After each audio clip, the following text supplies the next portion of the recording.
दुख को बटा नहीं सकता, कोई किसी दूसरे के दुख को बांट नहीं सकता, बटा नहीं सकता, यानी साझेदार नहीं बन सकता।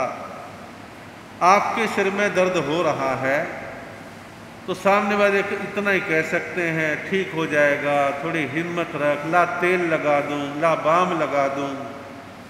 आपके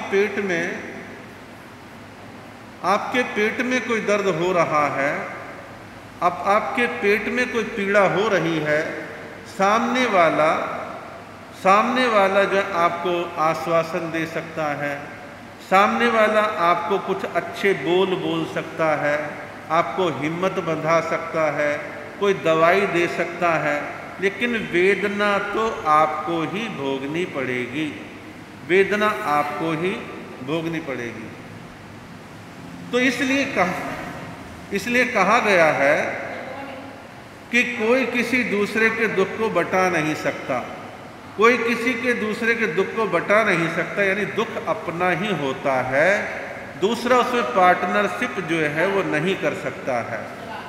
हमारे यहाँ पर अनाथी मुनि का वर्णन आता है कि मुनि तो चलो बाद में बने, मुनि बनने से पहले एक अच्छे संपन्न परिवार में वो जन्मे थे।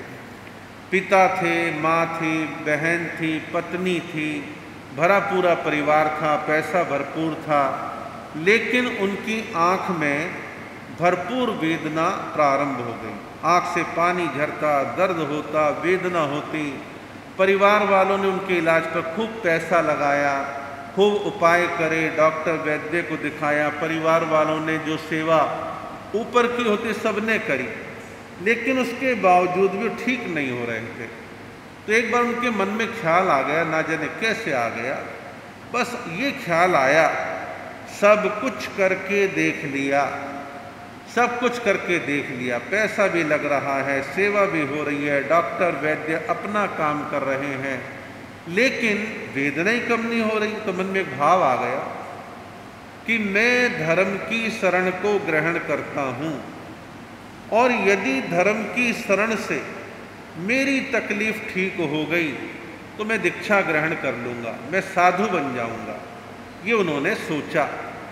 अब ये सोचने के बाद क्या होता है, ये सोचने के बाद तुरंत उनके शरीर में सुधार होना शुरू हुआ और वो ठीक हो गए। ठीक होने के बाद घर वाले बड़े खुश, हमारे पैसे ने ठीक करवा दिया, फला दवाई ने ठीक कर दिया, हमारी सेवा ने ठीक कर दिया, सब ऐसा सोच रहे हैं। लेकिन उसके मन में तो था कि जब मैंने धर्म की भावना भाई, धर्म की शरण को मैंने ग्रहण करा, तब मैं ठीक हुआ, और मैंने जो मन में संकल्प किया था कि मैं ठीक हो गया तो साधु बन जाऊंगा, अब अपने संकल्प को उसने अपने परिवार वालों के सामने कहा। परिवार वाले तो हिल गए, बोले नहीं, ऐसे कैसे हो सकता है, तुम दीक्षा नहीं ले सकते, हमने कितना पैसा लगाया और हमने कितनी सेवा करी, कितनी महंगी दवाइयाँ दिलवाई, फिर तुम ठीक हुए। कहते नहीं, मेरे मन में तो धर्म भावना आई, धर्म को मैंने मानसिक रूप से स्वीकार करा और संकल्प भी किया कि मैं दीक्षा ले लूँगा। तो उन्होंने दीक्षा ले ली। बाद में दीक्षा ले लेते, जब राजा श्रेणिक उनको कहते हैं आओ मेरे महलों में रहो, तुम अनाथी मुनि हो ना, तुम्हारा कोई नाथ नहीं है, तो मैं तुम्हारा नाथ बनता हूँ, ये महलों में तुम्हें रहना होगा, आराम का सुख का जीवन तुम्हारे को मिलेगा, इस प्रकार की बात कही।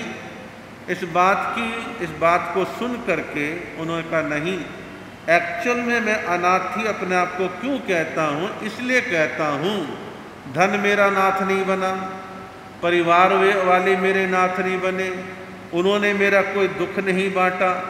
आप लोग ये मत समझना कोई हॉस्पिटल में ड्यूटी दे देता है, कोई इलाज में आर्थिक सहायता दे देता है तो वो आपका कर्म का भुगतान में पार्टनर बन गया, वो ऊपरी व्यवस्था में तो सहयोग कर रहा है, एक्चुअल में जो वेदना, दर्द, पीड़ा, तकलीफ होते है स्वयं को होती है, दूसरा उसको नहीं बांट पाता। तो इस प्रकार यहाँ कहा है कोई किसी दूसरे के दुख को बटा नहीं सकता, केवल ऊपरी सहानुभूति ऊपरी सहयोग कर सकता, इससे ज़्यादा कुछ नहीं कर सकता। आगे कहा है पत्तेयम जायति पत्तेयम मरई। पत्तेयम जायति पत्तेयम मरई का अर्थ है हर प्राणी अकेला जन्म लेता है और अकेला मरता है। अकेला जन्म लेता, अकेला मरता है। बाह्य व्यवहार में हम और आप कह देते हैं कि भाई जोड़िया बच्चे ने, ट्विंस बच्चे ने जन्म लिया, लेकिन उनके कर्म, उनके भाग्य, उनके जन्म में कुछ अंतर होता है। मरने की जहाँ तक बात, हम कहते हैं यार 200 लोग इकट्ठे मर गए, उनके मरने के क्षणों और उनके भावों में रात दिन का अलग अलग अंतर होता है। तो सच ये है, निश्चित ये है कि जीव अकेला आता है और अकेला दुनिया से जाता है। इसको हमारे यहाँ भावनाओं में कहते हैं आप अकेला अवतरे मरे अकेला होए, यों कभौया जीव को साथी सगोने कोई। जीव अकेला आता, अकेला जाता है, कर्म के भुगतान स्वयं करता है और संसार से विदा हो जाता है। तो इस चीज़ को, इस बात को, इस प्रेरणा को, इस संस्कार को हमारे को अपने जीवन में समझ के साथ लेकर के चलना है। अगले सूत्र में कहा है नो अन्नस ह्योम धम माई खेजा कम निज रट्ठाए धम माई खेजा। अर्थात ये कहा है खाने पीने की लालसा से किसी को धर्म का उपदेश नहीं करना चाहिए। खाने पीने की लालसा से किसी को धर्म का उपदेश नहीं करना चाहिए। अब देखिए, साधु उपदेश देता है, प्रवचन देता है, तो प्रवचन समान भाव से सबको बराबर सुनाए। ये भावना ना भाए कि मैं प्रवचन अच्छे अच्छे दूंगा तो ये लोग खुश होंगे, बदले मुझे अच्छे वाली गोचरी बहराएंगे, मुझे आहार मिल जाएगा, मेरे प्रति श्रद्धावान हो जाएंगे। ऐसा भाव मन में ना लाए। ये विचार करे कि बस मेरा कर्तव्य है उपदेश देना। भगवान की जो वाणी है, मैं ऐसी ही, तो पीछे भी एक सूत्र आया था, आपको ध्यान हो, कि ऐसे ही मैं संपन्न परिवारों को प्रवचन देता हूँ, ऐसे ही निर्धन या कमजोर परिवारों को प्रवचन देता हूँ। मेरे प्रवचन में इस प्रकार का कोई भेद ना है, ना मैं करूँगा कि बदले में ये कुछ मेरे को खाने पीने की चीज़ देंगे। बहुत सारे क्षेत्र ऐसे होते हैं वहाँ प्रवचन भी नहीं होता, क्या गोचरी नहीं मिलती? गोचरी देते हैं। गोचरी देना अलग चीज़ है, प्रवचन देना और सुनना अलग चीज़ है। लेकिन खाने की चाहत के साथ उपदेश प्रवचन ना दे। एक सूत्र जो इसी से संबंधित है कह के फिर अपनी बात को पूरा करूँगा। अगिलाए धम माई खेजा कम निज रट्ठाए धम माई खेजा। कहा कि साधक बिना किसी भौतिक इच्छा के प्रशांत भाव से एकमात्र कर्म निर्जरा के लिए धर्म का उपदेश करे। साधु जब उपदेश दे, प्रवचन दे, तो मन में भौतिक इच्छा ना रखे। भौतिक इच्छा के बिना प्रशांत भाव से एकमात्र कर्म निर्जरा के लिए उपदेश दे। अब देखिए, हम उपदेश देते हैं, प्रवचन देते हैं, सैकड़ों साधु सती देते हैं और सैकड़ों हजारों सालों से देते आ रहे हैं, आगे भी ये परंपरा चलती रहेगी। क्या हम चातुर्मास इस शर्त के साथ माने, कितने लाख रुपए मेरे वाली संस्था में पहुंचाओगे तो मैं चौमासा करूं और प्रवचन दूं? बिल्कुल गलत है। दान की प्रेरणा साधु करते हैं समाज के भले के लिए, अच्छे चैरिटी के काम के लिए, उसका मनाही नहीं है। लेकिन ये शर्त लगा के कि मुझे कितना दोगे, ये ऐसा अन्य परंपराओं में तो चलता है, लेकिन हमारे यहाँ पर ऐसा नहीं चलता। और कहीं थोड़ा बहुत किसी अन्य परंपरा में चलता हो तो उसका हमें क्या लेना देना। हम अपने यहाँ जो एक जिस परंपरा से हम जुड़े हैं उसकी बात कर रहे हैं कि प्रवचन देने के लिए, उपदेश देने के लिए भौतिक इच्छा रख करके, कंडीशन रख करके चातुर्मास करना कि मुझे मेरी संस्था के लिए इतना चाहिए, आप हाँ करते हो तो ठीक, नहीं तो मैं फला क्षेत्र में कर लूँगा, तो वो उचित नहीं है। और मैं समझता हूँ संघों को ऐसी शर्तें माननी भी नहीं चाहिए। कोई रखता है शर्त तो दबाव में ना आए, महाराज खाली रह जाएंगे। कोई छोटे मोटे साधु सती का चौमासा करवा लेंगे, लेकिन कंडीशन नहीं मंजूर है। यूँ हम 1 करोड़ दे देंगे अच्छे काम के लिए, क्या दिक्कत है, लेकिन ये अनुबंध करके प्रवचन देना और दिलवाना ये किसी भी दृष्टि से अच्छा नहीं है, बल्कि मैं तो मानता हूँ घातक है, और इससे गलत परंपरा की शुरुआत हो जाएगी। ऐसा ना आपको करना है, ना हमारी साइड वालों को करना चाहिए। तो कहा है कि बिना साधक, बिना किसी भौतिक इच्छा के प्रशांत भाव से एकमात्र कर्म निर्जरा के लिए धर्म का उपदेश करें। अब हम बिल्कुल निर्लिप्त भाव से धर्म का उपदेश देते हैं। आप में से कईयों को प्रतिबोध लग सकता है, आपकी सोई हुई आत्मा जाग सकती है, आप कुछ नियम पचखानों की दिशा में बढ़ सकते हैं। हमारे उपदेशों से आप में सोई हुई दया जाग सकती है, अहिंसा का आप कोई बड़ा काम कर सकते हैं। आप हमारे उपदेश से हो सकता है जिन शासन की प्रभावना का कोई भाव आपके मन में जाग जाए। हमारी प्रेरणा से हो सकता है आपके मन में भाव आ जाए कि 2, 4, 5 दीक्षाएं हों तो हम उसमें आगे बढ़ के सहयोगी बन जाएं। क्योंकि ध्यान करोगे तो भाव निर्मल होंगे, और निर्मल भाव होंगे तो निर्जरा आपकी तेजी के साथ होगी। आपको ऐसे कैसे तेजी के साथ कैसे होगी? आपको एक बात कहूँ, नई दिल्ली में एक बहुत बड़ा ऑडिटोरियम है, सिरी फोर्ट ऑडिटोरियम। 1000 से ज़्यादा वहाँ पे सीटें हैं, बैठने के लिए चेयर्स लगी हुई हैं। दिगंबर आचार्यों में आचार्य विद्यानंद जी महाराज और स्थानक वासियों में आचार्य शिव मुनि जी महाराज, संयोग से मैं भी उस समय साथ में था वहाँ पर। भारतीय जैन मिलन ने एक आयोजन रखा था, तो जब आचार्य विद्यानंद जी महाराज बोलने लगे तो जो सब्जेक्ट था उस पर तो बोले ही बोले, बड़े विद्वान थे, लेकिन उन्होंने बोलने से पहले आचार्य श्री शिव मुनि जी महाराज के लिए बोला। उन्होंने कहा कि जो मुझे पता है कि आचार्य शिव मुनि जी 1300 साढ़े 1300 साधु साध्वियों के विशाल संघ के आप प्रमुख हैं। फिर उन्होंने कहा कि आपके जीवन में 2 चीज़ें हैं, तप और ध्यान। तप और ध्यान।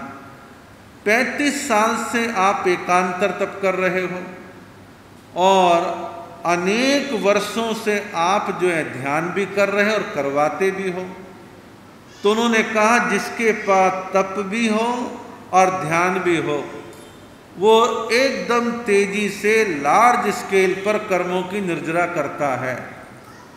उन्होंने फिर एक इसका उदाहरण दिया। एक 10 बाई 10 का कमरा ठसाठस रुई की गांठों से भरा हुआ है, और किसी कारण से किसी ने माचिस की तीली डाल दी तो सारी कपास स्वाहा हो जाएगी।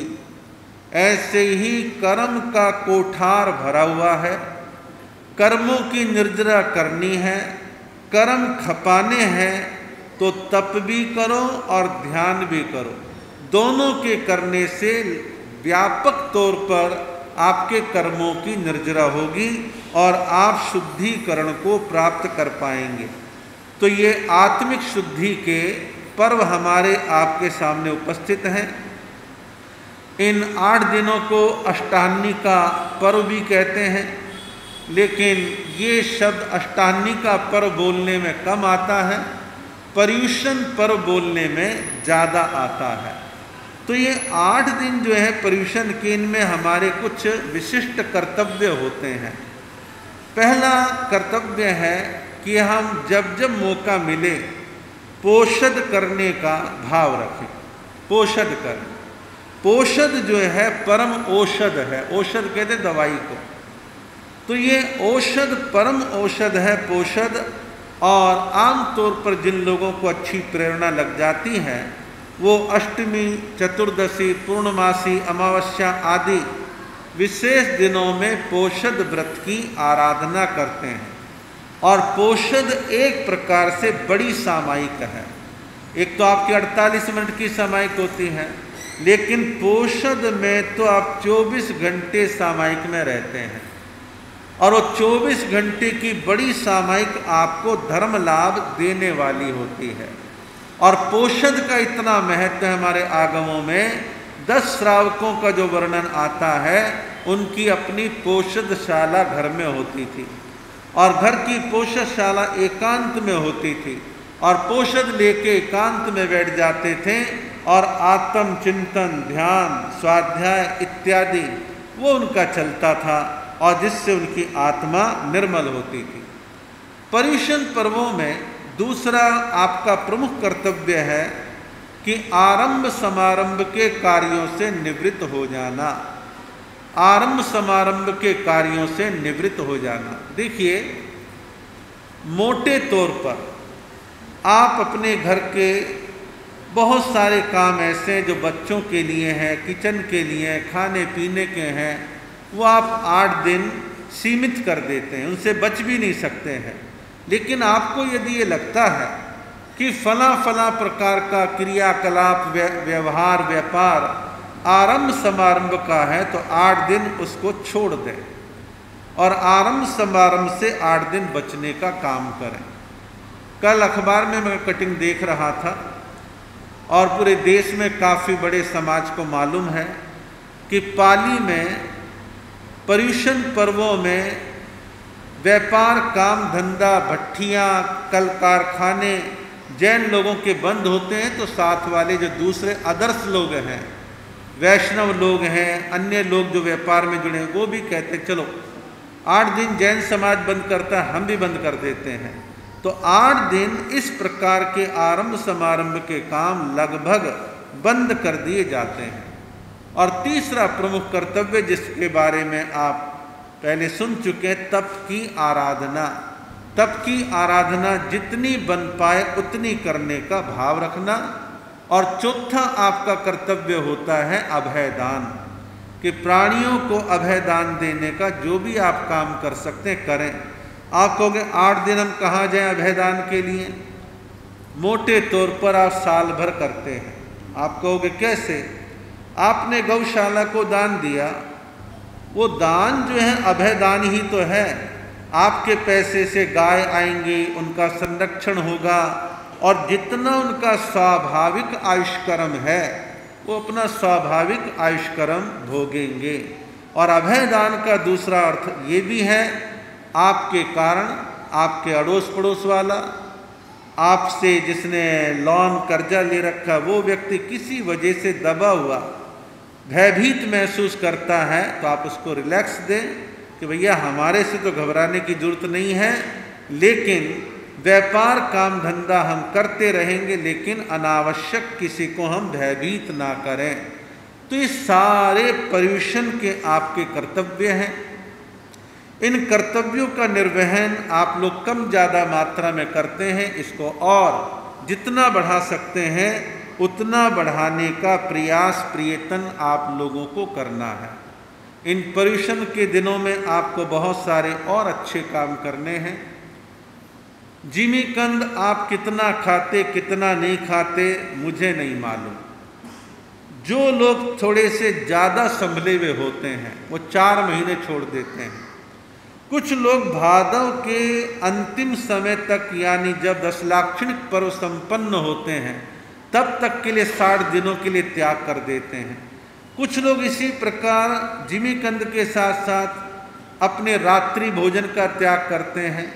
पूरी तरह छोड़ें, बहुत अच्छी बात है, लेकिन कम से कम 8 दिन तो छोड़ने का विशेष भाव रखना चाहिए।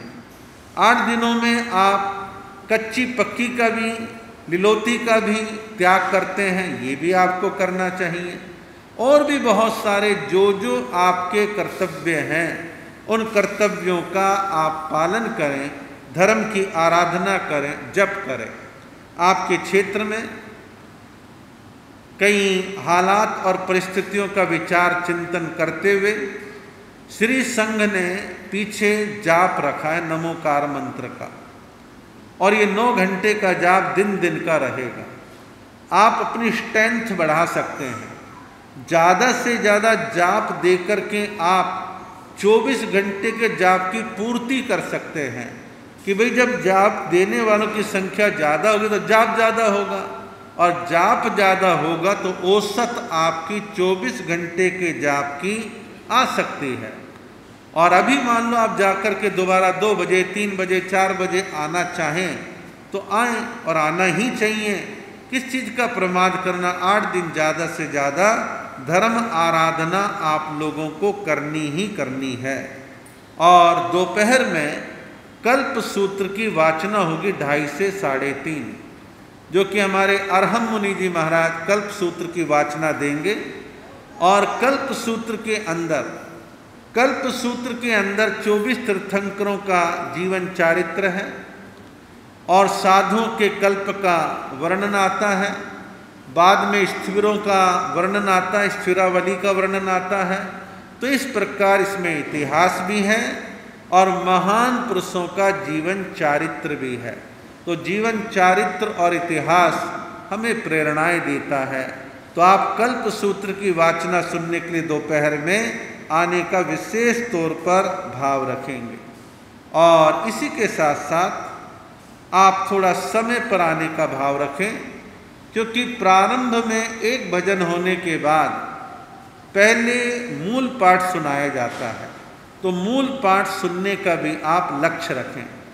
और इस चीज़ का सभी भाई बहन ध्यान रखेंगे जिनके घुटने और कमर बिल्कुल स्वस्थ है, शरीर भारी ज़्यादा नहीं है, वो प्रारंभ में ही आगे आकर के बैठ जाएं। और आगे आने के लिए बाहर का बाईपास भी है। ये जो गैलरी बाहर दिख रही है ये बाईपास है। मान लो पीछे भर गया तो बाहर से आके आप आहिस्ता से आकर के बैठ जाएं, किसी दूसरे को डिस्टर्ब ना करें। और बहनें खास तौर पे बात का ध्यान रखें, अक्सर उन स्थानों को आके ब्लॉक कर देती हैं जो पीछे से आने वालों का रास्ता है। आप तो घर का मैनेजमेंट संभालती हैं, ये तो कॉमन सेंस है। जहाँ से किसी के आने का रास्ता है वहाँ ना बैठ करके ऐसे ढंग से बैठें, और परिसरों में जो आखिरी पट्टी है यहाँ तक प्रारंभ में ही बैठ जाएं, ताकि पीछे वालों को बाद में खिसको करने की आवश्यकता ना रहे। हालांकि मैं देखता हूँ बहुत सारे क्षेत्रों में इस प्रकार की व्यवस्था 2 महिलाएं सांकेतिक भाषा में बारी बारी 2 महिला पहले पोजीशन, 2 अगले ऐसे बांट लेती हैं। लेकिन महिलाओं को एक शौक है, बढ़िया वाली जो उनके महिला मंडल की ड्रेस है वो पहनो और सज धज के बैठ जाओ, बाकी हमारा कोई काम नहीं है। ऐसा नहीं करना, थोड़ी ड्यूटियां बांटा करो और अपनी जिम्मेदारियों का एहसास किया करो। तो इस प्रकार करें और भाई लोग भी अपनी व्यवस्थाओं को इसी प्रकार बना करके रखें। श्री संघ ने तो अपनी ओर से व्यवस्थाएं बनाने का अपनी ओर से भरसक प्रयत्न करा है। श्री संघ की तो ये भी भावना थी कि पीछे का काम और अन्य जो काम थे छोटे मोटे टाइम पे कंप्लीट हो जाए, लेकिन कोरोना ने कंप्लीट करने नहीं दिए। तो इसलिए चातुर्मास जो यहाँ होना था वो शहर में चल रहा है। लेकिन पर्सनली तौर पर हमें वहाँ करके कोई खेद नहीं है कि उपाध्याय जी और हम वहाँ पर दोनों हैं, हमारे बाकी सारे संत हैं, मिल रहे हैं, चर्चा होती है, सब बातें ठीक हैं।